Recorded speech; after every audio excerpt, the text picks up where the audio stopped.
You are watching KUTV Primetime News with Omondi Otieno.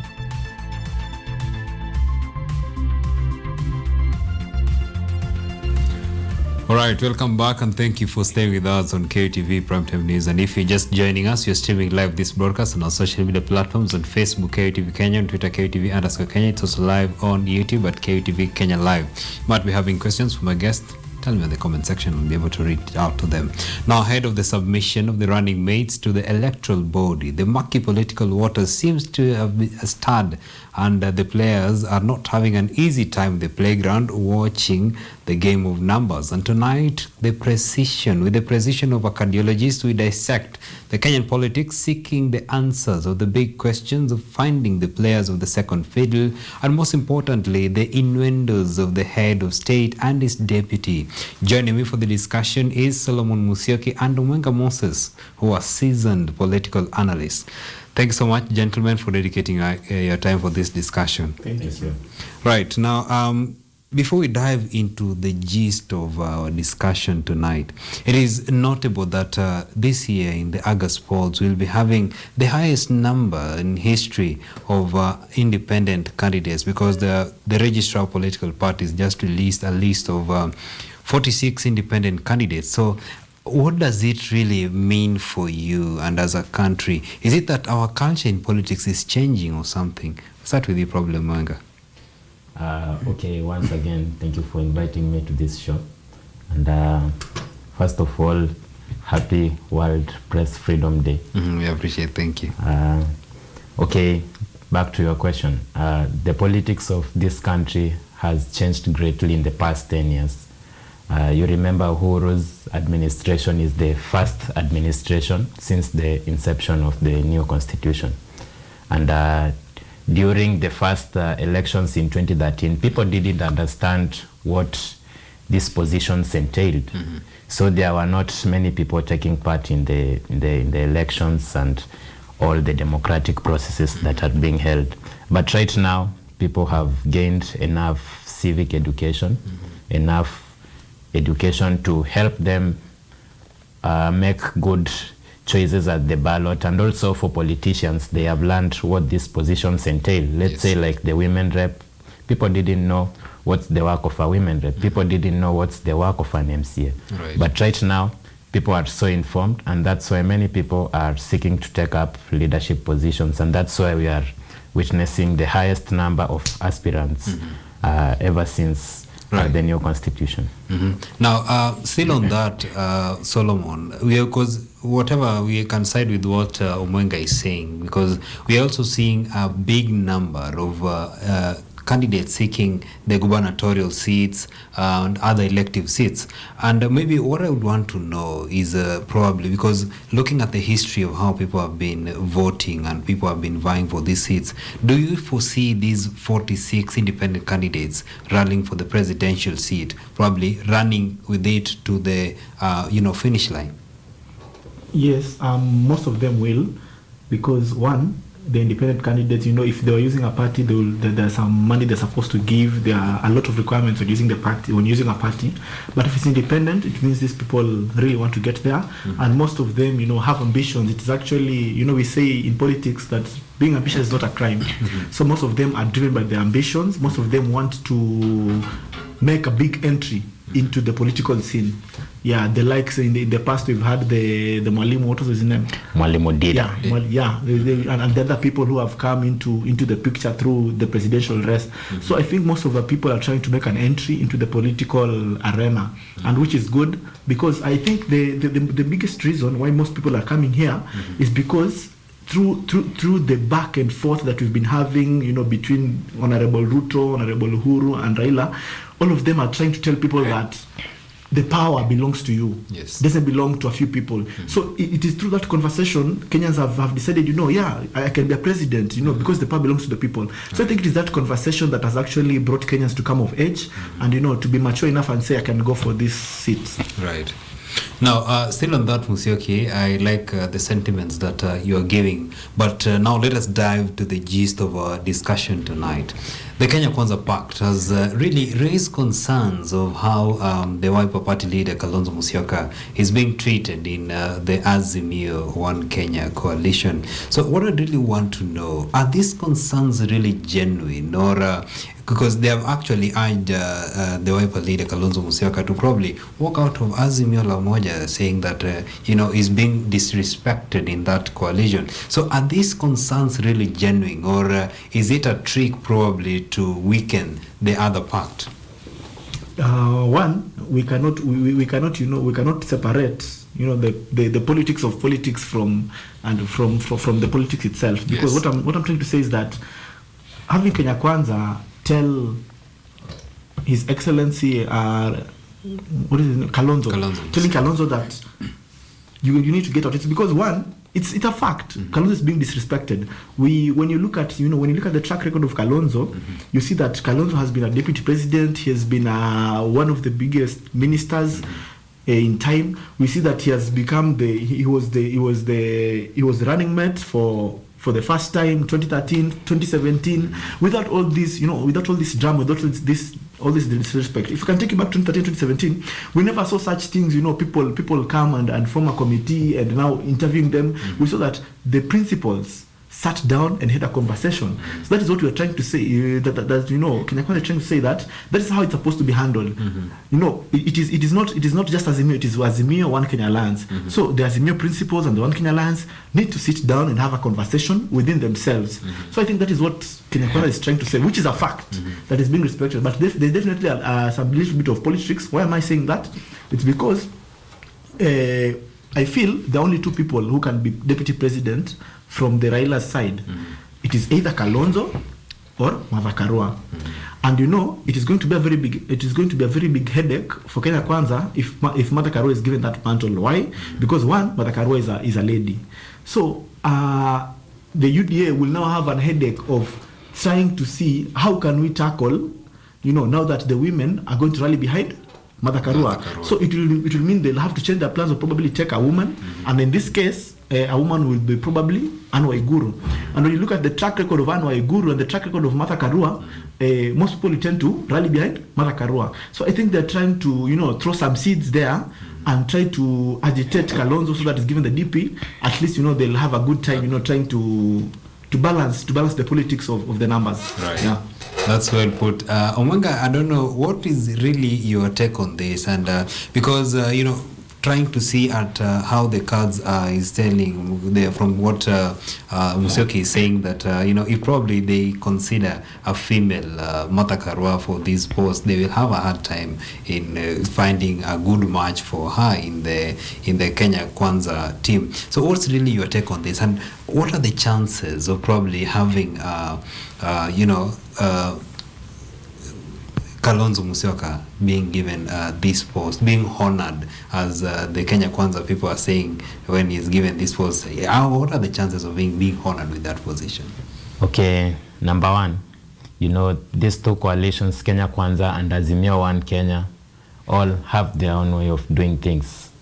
So in Azimio One Kenya, we have decided that in the process of selecting our deputy president, we must have a conversation amongst ourselves, amongst our principals, and amongst the parties involved in the Azimio One Kenya, so that we come out with a formidable candidate who will be accepted by all Kenyans, because he will be a deputy president for all Kenyans. Yes. And another thing, we want to avoid the altercations that have been there between, the ones that have been there between the DP and President Uhuru Kenyatta. We want a deputy president who will respect the president, not a deputy president who will show disrespect, who will go against the president, who will start creating, running a parallel government. So that's why we must have a conversation so that we have a formidable candidate who is accepted by all people in Azimio and who can be also accepted by all Kenyans at large. And maybe just to borrow from what you're saying, that, in selecting a deputy president, you need to have someone who will work with the president without having any form of altercations, as we are seeing with the President Uhuru Kenyatta and his deputy. And we've seen just earlier on, previously, some parties threatened to leave, the Azimio team, saying that, citing a number of things, a number of issues, that the kind of contract they were signing when they were getting into that coalition, things were not so clear. So does it really mean that probably from what has happened before, because what we saw there, the Wiper Party also threatened to leave actually the Azimio team. Does it really probably this will count on probably who will be the best suitor for this deputy, the second fiddle for the Azimio team? This is a new political dispensation that we have. This is not NASA, this is not God, this is not any other political dispensation that we have had before. This is Azimio One Kenya Alliance. Azimio One Kenya Alliance has not existed before. Those people who pushed for the collapse of NASA, the same people were Kalonzo Musyoka and his other counterparts, Mudavadi and Moses Wetangula. They pushed for the collapse of NASA. So right now, we are engaged in a new political affiliation with new rules, new guidelines, and new ways of doing things. So Kalonzo should accept that this is a new political dispensation. Kalonzo is citing that he has been Raila's running mate back in 2017 in NASA and in Azimio, but those do not exist right now. So this is a new political dispensation, and we should work with the new order that we have right now. Another thing, my friend here said that Honorable Martha Karua, the other side, they don't have a formidable lady. Martha Karua is an iron lady. We know he's been in the fight for multi-party, in the struggle for this country. But in the other side, people like Anne Waiguru, we know their history. And the other thing is these parties that you are saying that are threatening to leave Azimio, they are trying to use blackmail and intimidation. Because, for example, Amason Jeffa Kingi's party, PA, wrote a letter saying that it wants to leave Azimio. Do you know the main reason why they want to leave Azimio? Because they want PA. They want zoning to be done out so that PA can be allowed to field candidates for Azimio in Kilifi, which is not possible. ODM has strong candidates in Kilifi. We have people like Mungaro running for governor for Kilifi. So there is no way we can zone for Kilifi PA to allow it to field its candidates exclusively. Maybe we'll get back to that later. That's intimidation and blackmail, and that's the same intimidation and blackmail people like Honorable Kalonzo Musyoka and his Wiper Party are trying to bring, trying to cite the old order, and yet we have a new order. Right. Yeah. Maybe Musyoki, we can borrow from what he's saying, and looking at before these new coalitions were formed, most of these, the people who are rallying to be given to the role to play the second fiddle, there are people who are coming from coalition, actually, the One Kenya, the One Kenya, alliance, the OKA, and they are really raising stakes. When they were joining, they were really raising stakes, and we saw even when Mudavadi and Wetangula joined when they joined UDA to form rather the Kenya Kwanza coalition, they were raising high stakes. We could see what Malala was saying, that the deputy president must go to Mudavadi. So what are the chances probably if Kalonzo Musyoka is honored with the second fiddle? Is there chances that probably you'll also honor a co-principal of One Kenya Alliance, Mudavadi, with the deputy president role? The deputy president role. Personally, I think the chances are there, but they are really minimal, because one thing you have to agree is that for His Excellency Ruto to win, he needs a big chunk of Mount Kenya. There's no way about it, unlike the Raila side, because Raila already has Honorable Uhuru, who is currently, we can say, the kingpin, if there's anything like that. So Ruto really needs a lot. He needs to invest a lot, and in that investment, he needs to invest in the DP position. He needs to give a flag bearer the DP position in the Mount Kenya, because there are really so many votes. I think it's about 6 million votes. Kiambu already has millions of votes. So when you look at it really, and you see, like, when you look at the kind of investment DP has put into the Mount Kenya, I think he's forced, in as much as he would want to work with Mudavadi, I think he's forced to take a Mount Kenya deputy. And I think it's also something that Mudavadi knows. And if you've looked at the kind of science, the kind of friendship they have, I think it's something that they've all accepted, and they've all realized that for them to win, for them to even get to government, they need a Mount Kenya deputy. Right. That's why I think they're reading from the same script. You'll never hear Mudavadi doing what Kalonzo is doing, because I think Mudavadi has understood that yes, I have presidential, I'm presidential, but we really need them Mount Kenya votes. Right. So I think that is the difference between the two. But again, you see, Mudavadi is doing such because he knows he has no votes. Mudavadi ran for president. Can we probably say that when the One Kenya Alliance was breaking, these other coalitions, these other outfits, they were already running, and they were somewhere ahead that the One Kenya could not even match them. So can we really say that when these co-principals were coming in, they are coming in to board cars that were already to full capacity? They should just appreciate the space that they were given to getting into these cars and rally to. Yes, they should appreciate, and that's why Mudavadi has already appreciated his 30% share of government, which he's not even sure of. And Mudavadi knows that he has no votes. Mudavadi ran for presidency in 2013 and got a chunk of around 400,000 votes, which is just a quarter of the lawyer votes. Lawyer community has around 2 million votes plus, but Mudavadi only managed to get 400,000 votes after traversing the whole of Kenya, meaning the lawyer might have given him around 100,000 votes. So Mudavadi knows that he has no votes, and that is why he has appreciated the 30% share of the government he has already been promised in Kenya Kwanza. But Kalonzo comes with some political weight. Kalonzo is a genius politically compared to Mudavadi, because Kalonzo has some following. Kalonzo has consolidated Ukambani vote since he started being the kingpin of Ukambani politics. Ukambani has always listened to him exclusively. Unlike Western, where they are divided, Western will vote for Raila Odinga more than they can vote for Mudavadi, because they consider Raila Odinga as their son. Yes, they say that Raila Odinga is the 13th grandson of Nabongo Mumia. We don't know if it's true, but the Luhya people love Raila Odinga more than they even love their own Musalia Mudavadi. Right. Maybe we reserve that for another discussion. But from actually what you people are saying, you are seasoned analyst of matters politics.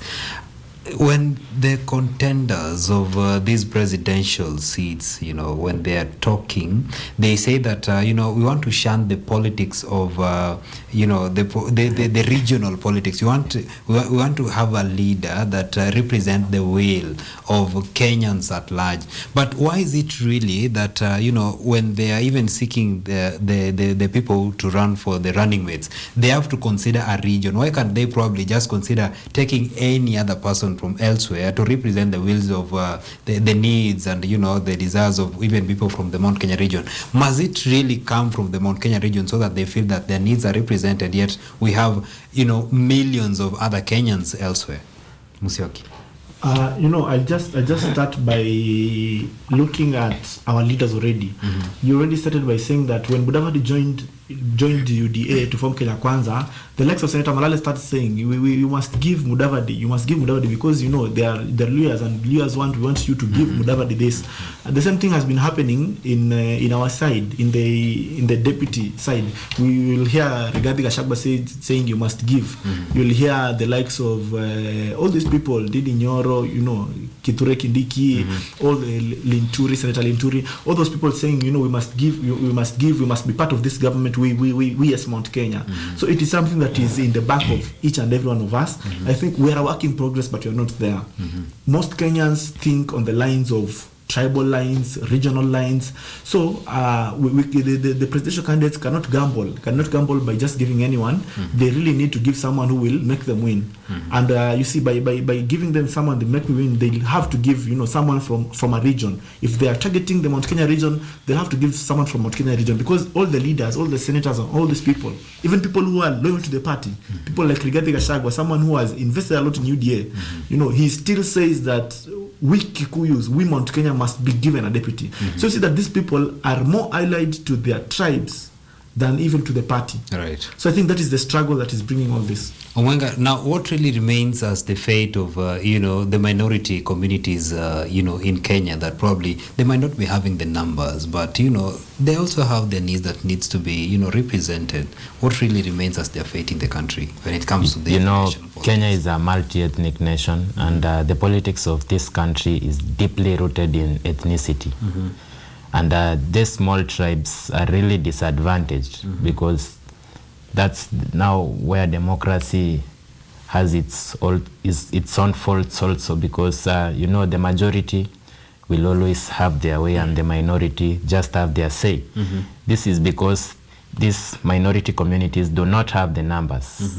So these majority communities will always take the bigger posts in government, like the president and the deputy, and leave the rest to the small communities, and their interests are insufficiently taken care of, because just like in many places in Africa where politics is deeply rooted in ethnicity, people believe that when your person is at the top, then you will get the services you need. That's why you see all Kikuyus are now saying that simply because we don't have a presidential candidate, you must give us number 2. Right. And that's how it has been since independence. It's been either we have Jomo Kenyatta or Moi. It's either we have Moi or Kibaki. Right. It's been those two communities. But we should try to get out of that type of politics and try to give also the other small communities a chance, so that we can see what they are capable of doing also. Yes. Now, maybe away from that, there's one thing I really want us to touch on, just for the benefit of time. The altercations that we have seen between the president and his deputy, when the president was saying that when there are challenges, his deputy who was supposed to help him was nowhere to be seen. He walked out of him. And the deputy as well, he responded by saying that, the people he selected to do his roles, have failed him. So I want to Musyoki, what do you really make of the plight of the president in this? This is something first we really discussed a number of times, that we Kenyans really don't know what led to the fallout. Yes. But what I'm sure is that it was something that had to do with power or money. That's the only thing that can make these people really, really separate that way. So that is the main thing that made these people come separate. And one, Ruto is right. Uhuru took powers away from Ruto. We know that after the handshake, we know that the powers of the deputy were given to the super CS, Fred Matiang'i. And after that, we saw that also a big chunk of government, facilities and all that power was given to his right honorable Raila Odinga. So it is upon that Ruto is saying that you took all these powers and these people failed you, which is true. And His Excellency Uhuru cannot come and say that you didn't help me, you didn't do this and this, because the moment you took the power and gave that to someone else, you cannot say you'll still call that same person and tell that person to help you. Yes. It really beats logic. So I think Ruto is right, though walking away from his work and not resigning was an issue, but you have to understand that the whole thing was political. Yes. And all of it was meant to cripple the politics of Ruto. So the moment he would also walk away, he would be more crippled now. He will not be dead politically. Yeah. So he had to stay, in as much as power was left away, he had to stay and, you know, try and figure out things ahead of 2022. Right. So I think that is the whole conversation. All right. Omwenga, is it really satisfactory, the kind of response we are getting from the Deputy President? I want you to be quick on this because of time. Okay, the Deputy President, I think he's being dishonest because in previous interviews held, even with the BBC and other reputable media houses, the Deputy President told not only this nation of Kenya, but the whole world that he was responsible for the failures of this government. He was equally responsible because it was a ticket. They were elected, both of them, and they both carried the good things and the bad things that this government has done to the end. If he takes credit for the good things that the Jubilee administration has done, like the Deputy President has always done, then he should also take credit for the failures of this government. So according to me, I think the Deputy President is being very dishonest. Yeah. All right. All right. My director is telling me that we need to post this conversation. We carry it on probably next week, so he'll be the one organizing this. So I'm expecting to have you next week, and I really appreciate, of course, your presence in this. I really appreciate your contribution.